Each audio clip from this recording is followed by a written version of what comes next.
శ్రీ కనకదుర్గ జ్యోతిష్యాలయం విద్య, ఉద్యోగం, ప్రేమ, పెళ్లి, సంతానం, విదేశీ ప్రయాణం, వ్యవసాయం, వ్యాపారం, ఆరోగ్య సమస్యలు, ఆర్థిక సమస్యలు, రావలసిన డబ్బులు రాకపోవడం, ఇల్లు స్థలాలు అమ్ముడుపోకపోవడం, ఎటువంటి సమస్యలకైనా 3 రోజుల్లోనే పరిష్కారం చూపబడుతుంది.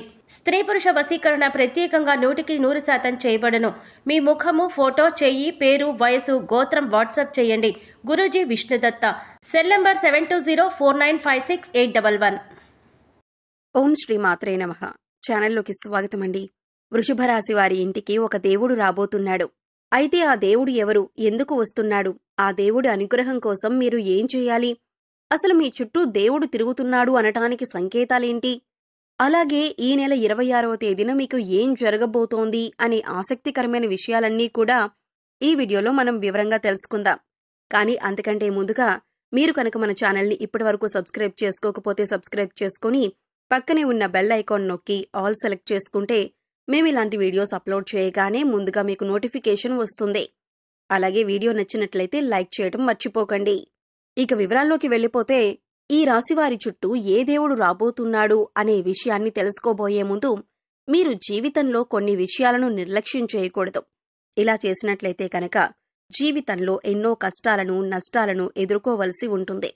కాబట్టి వాటి నుండి బయటపడటానికి ఆ విషయాలను నిర్లక్ష్యం చేయకుండా ప్రతి అంశాన్ని కూడా ఆచితూచి ఆలోచించి నిర్ణయం తీసుకోవాలి. ఆ విషయాల గురించి మనం వివరంగా తెలుసుకుందాం. ప్రస్తుతమున్న పరిస్థితుల్ని అనుసరించి కొన్ని సందర్భాలలో తోచింది చేసే విధంగా మీరు ప్రవర్తిస్తూ ఉంటారు. అటువంటి పరిస్థితుల్లో మార్చుకోకపోయినట్లయితే జీవితంలో కష్టాలను ఎదుర్కొంటారు. అందుచేత ప్రతి ఒక్క అంశాన్ని క్షుణ్ణంగా పరిశీలించి నిర్ణయం తీసుకోవాలి. ఆలోచనలు స్థిరంగా ఉండేలా ప్రయత్నించాలి. ఒక నిర్ణయం తీసుకుంటే దానికి ఖచ్చితంగా కట్టుబడి ఉండాలి. ఈ అంశంలో మీరు మీ ప్రవర్తనను సవరించుకుంటే కనుక జీవితాన్ని ఆనందదాయకంగా మార్చుకోవచ్చు. ఈ రాశివారికి జీవితంలో ఒడిదుడుకులు ఎక్కువగా ఉంటాయి. అలాగే అధికంగా శ్రమించి తమ బాధ్యతలను నిర్వహించి ఉన్నత స్థానానికి చేరుకుంటారు. ఈ రాశివారికి మంచితనం, మానవత్వం అధికంగా ఉంటాయని చెప్పొచ్చు. ఇతరులు కష్టాల్లో ఉంటే ఖచ్చితంగా ఏదో విధంగా సహాయం చెయ్యాలి అని అనుకుంటారు. వీరి దగ్గర ధనం ఉన్నా లేకపోయినా ఎదుటివారు కష్టాల్లో ఉంటే మాత్రం సహాయం చేయటానికి ప్రయత్నిస్తారు. ఈ రాశివారు న్యాయం అనేది ఎవరికైనా ఒకటే అనే ఆలోచన కలిగి ఉంటారు. అందుకే మీకు ఎలా న్యాయం జరగాలి అని కోరుకుంటారో అలాగే ఎదుటివారికి కూడా వారు నిజాయితీపరులైతే వారికి ఖచ్చితంగా న్యాయం జరగాలి అని కోరుకుంటారు. ఈ గుణం కారణంగా ఎదుటి వ్యక్తులు మీకు ఆకర్షింపబడతారు. ఎప్పుడూ కూడా ప్రశాంతంగా ఉంటూ జీవితాన్ని ఆనందంగా గడపటానికి ఎక్కువగా ఇష్టపడతారు. ఎదుటివాళ్లు కష్టాల్లో ఉంటే సాయం చేయటానికి ముందుంటారు. కొద్దిగా సాయం చేయటానికి మీకు కష్టమైన పరిస్థితులు ఎదురైనా కూడా ఇష్టంగా సాయం చేయటానికి ముందుంటారు. ఈ సమయంలో మీరు నమ్మిన వ్యక్తుల చేత మోసపోయే అవకాశం కూడా కనిపిస్తోంది. అందుచేత ఎవరు మనవారు, ఎవరు పరాయివారు అని గమనించాలి. ఎదుటివారు మన మంచి కోసం చెప్తున్నారా లేదా వారికి అందులో లాభం ఏదైనా ఉందా అనే అంశాలను కూడా మీరు గమనించాలి. ప్రతి ఒక్కరి మీద ఒక కన్నేసి ఉంచాలి. ఎందుకంటే మీరు నమ్మిన వారే మీతో స్నేహపూర్వకంగా మాట్లాడుతూనే మిమ్మల్ని మోసం చేసి మిమ్మల్ని ఇబ్బందుల్లో పడేసే అవకాశాలు ఎక్కువగా ఉన్నాయి. ఈ సమయంలో ఈ రాశివారు వ్యాపార కూడల్ని అద్దెకిచ్చే ఆలోచన ఉంటే మానుకుంటే మంచిది. ఎందుకంటే అది మీకు నష్టాన్ని చేకూర్చవచ్చు. ఇక మీ వ్యాపారం ఏదైనా ఉంటే దాన్ని విస్తరించటానికి ప్రయత్నించినట్లయితే లాభాల బాట పడతారు. అలాగే వ్యాపారంలో ఎప్పుడూ అనుభవజ్ఞులను భాగస్వాములుగా చేర్చుకోవటానికి ప్రయత్నించండి. మీకు ఏదైనా సహాయం కావాలంటే అది చిన్నదైనా పెద్దదైనా కుటుంబ సభ్యుల యొక్క సలహాలు అలాగే వారి సహకారం తీసుకోవటానికి ప్రయత్నించండి. అలాగే ఈ సమయంలో మీరు డబ్బుని అప్పుగా ఇచ్చినా తీసుకున్నా కూడా వాటికి సంబంధించిన పత్రాల గురించి చాలా జాగ్రత్తగా ఉండాలి. ఎందుకంటే ఈ సమయంలో మీకు షూరిటీ సంతకాల విషయంలో ఇబ్బందికర పరిస్థితులు కనిపిస్తున్నాయి. అయితే డబ్బులిచ్చి పుచ్చుకునేటప్పుడు పత్రాలను జాగ్రత్తగా చూసుకుంటే కనుక ఎటువంటి ఇబ్బందులు ఉండవు. ఇక ఈ సమయంలో ముఖ్యంగా ఈ రాశివారి ఇంటికి ఒక దేవుడు రాబోతున్నాడని చెప్పుకోవాలి. దీనికి గల కారణం మీరు ఇతరులకు నిస్వార్థంగా సహాయపడే విధానం కావచ్చు, లేదా మీరు నిష్కల్మషమైన మనసుతో శివయ్యను పూజించిన విధానం కావచ్చు, మీ దయాగుణం, దానగుణం కావచ్చు. వీటి కారణం చేత అమ్మవారు ప్రసన్నమై మీ వెనకాలే ఉండి మిమ్మల్ని నడిపిస్తున్నారు. అందుచేత ఈ రాశివారు ఎదుటివారితో మాట్లాడేటప్పుడు కానీ ఎదుటివారికి సహాయం చేసేటప్పుడు కానీ చాలా నిర్మలమైన మనసుతో చేయాలి. శివయ్యకు కోపం తెప్పించే విధంగా మీరు ప్రవర్తించకూడదు. మీ దగ్గర లేని వ్యక్తుల గురించి మీరు తప్పుగా మాట్లాడకూడదు. కష్టాలలో ఉన్నవారు మీ వద్దకు వస్తే ఈ సమయంలో వారికి లేదు అనకుండా మీకు వీలైనంతలో ఎంతో కొంత సహాయం చేయండి. మంచితనం, మానవత్వం వదులుకోకుండా ప్రవర్తించండి. ఇంటిని పరిశుభ్రంగా ఉంచుకోవటానికి ప్రయత్నించండి. శివయ్య అనుగ్రహాన్ని పొందుతారు. ఇల్లు వాకిళ్లు శుభ్రంగా ఉన్న చోట సిరి సంపదలు, ఆయురారోగ్యాలు కలుగుతాయని పెద్దలు చెబుతారు. అలాగే ఇంటిని శుభ్రం చేసుకున్నాక ఇంట్లో సుగంధ ద్రవ్యాలతో ధూపం వెయ్యండి. ఇలా చేయటం వల్ల శివయ్య ఆశీస్సులు మీపైన ఎల్లప్పుడూ ఉంటాయి. అలాగే పరమేశ్వరుడు మీ చుట్టూ తిరుగుతున్నారు అని చెప్పటానికి సంకేతాలేంటో ఇప్పుడు చూద్దాం. ఇంట్లో ఎప్పుడూ సుగంధ పరిమళం వస్తున్నట్లయితే కనుక మీ ఇంట్లో దేవుడు తిరుగుతున్నాడు అని అర్థం చేసుకోవాలి. తరచుగా ఇంట్లో విభూతి మరియు గంధం వాసన వస్తున్నట్లయితే కనుక శివయ్య మీతోనే ఉన్నాడు అని అర్థం చేసుకోవచ్చు. అలాగే మీ ఇంట్లో తరచుగా ఢమరుకు శబ్దం వినబడుతున్నా కూడా మీ ఇంట్లో శివుడు ఉన్నట్లు అర్థం చేసుకోవచ్చు. ముఖ్యంగా రాత్రి సమయంలో గజ్జల శబ్దం వినబడుతున్నట్లయితే కనుక శివయ్య మీ ఇంట్లో తిరుగుతున్నారని అర్థం.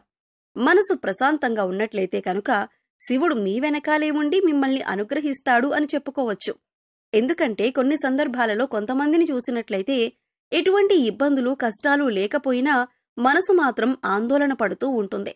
అలా కాకుండా కొంతమందిని చూసినట్లయితే ఎన్ని కష్టాలు ఉన్నా చాలా ప్రశాంతంగా ఉంటారు. మరి అటువంటి వారికి శివయ్య అనుగ్రహం ఉందని చెప్పుకోవచ్చు. ఇక ఎప్పుడూ ఎదుటివారి మంచి కోరుకుంటూ దాన ధర్మాలు చేస్తూ నిస్వార్థంగా ప్రవర్తించినట్లయితే కనుక శివుడు మిమ్మల్ని తొందరగా అనుగ్రహిస్తారు. అయితే ఈ నెల 26వ తేదీన మీ శక్తి మేరకు శివయ్యకు అభిషేకం చేయండి. గుడికి వెళ్లలేని వారు ఇంట్లోనే చిన్న శివలింగం పెట్టుకుని అభిషేకం చేసుకోవచ్చు. వీలైతే పంచామృతాలతో అభిషేకం చేయండి. వీలు కాని వారు మంచినీటితో అభిషేకం చేసినా కూడా శివయ్య మిమ్మల్ని అనుగ్రహిస్తాడు. శివుడికి ఒక బిల్వపత్రాన్ని సమర్పించండి. అభిషేకానికి విభూతిని కూడా ఉపయోగించండి. శివయ్యకు విభూతి అంటే చాలా ఇష్టం. అలాగే అన్నంతో అభిషేకం చేస్తే అనారోగ్య సమస్య నుంచి బయటపడతారు. ఈ విధంగా శివరాత్రి రోజున లింగోద్భవ సమయంలో శివుడికి అభిషేకం చేసి శివయ్య అనుగ్రహానికి పాత్రులు కండి. అలాగే శివుడికి పాలతో వండిన పరవాన్నాన్ని నివేదించండి. అంటే పాలు కాగిన తర్వాత అందులో కొద్దిగా బియ్యం వేసి ఉడికిన తర్వాత కొద్దిగా బెల్లం వేసి కలపండి. ఈ పరవాన్నాన్ని శివుడికి నివేదించటం వల్ల శివుడి అనుగ్రహాన్ని పొందుతారు. శివరాత్రి రోజున ప్రతి నిమిషం కూడా శివుడి నామస్మరణ చేస్తూ ఉండండి. ఓం నమః శివాయ అనే మంత్రాన్ని నిరంతరం జపించండి. శివరాత్రి రోజున ఉదయాన్నే లేచి స్నానం చేసి ఇంట్లో ధూపం వేసి అన్ని గదుల్లో చూపించండి. అలాగే ఈ రోజున మీరు చేయకూడని తప్పు ఒకటి ఉంది. ఈ తప్పు చేసినట్లయితే శివయ్య ఆగ్రహానికి గురవుతారని గుర్తుంచుకోండి. ఇలా చేయటం వల్ల మీ ఇంటి నుండి అన్ని రకాల ప్రతికూలతలు తొలగిపోతాయి. ఇక ఎప్పుడైతే నెగిటివ్ ఎనర్జీ తొలగిపోతుందో అప్పట్నుంచి మీ సంపద పెరుగుతుంది. అలాగే మీరు కెరియర్ జీవితంలో విజయాన్ని పొందుతారు. అలాగే మీరు ప్రతికూల శక్తుల నుండి బయటపడటం కోసం ఇంటి గుమ్మం దగ్గరకు ఆవు వస్తే ఏదైనా మీకు శక్తి కొద్దీ ఆవుకు గడ్డి తినిపించి 3 ప్రదక్షిణలు చేయండి. భిక్షగాళ్లు వస్తే ఏదో ఒకటి ఇచ్చి పంపండి. కాని ఊరికే ఏమి ఇవ్వకుండా పంపొద్దు.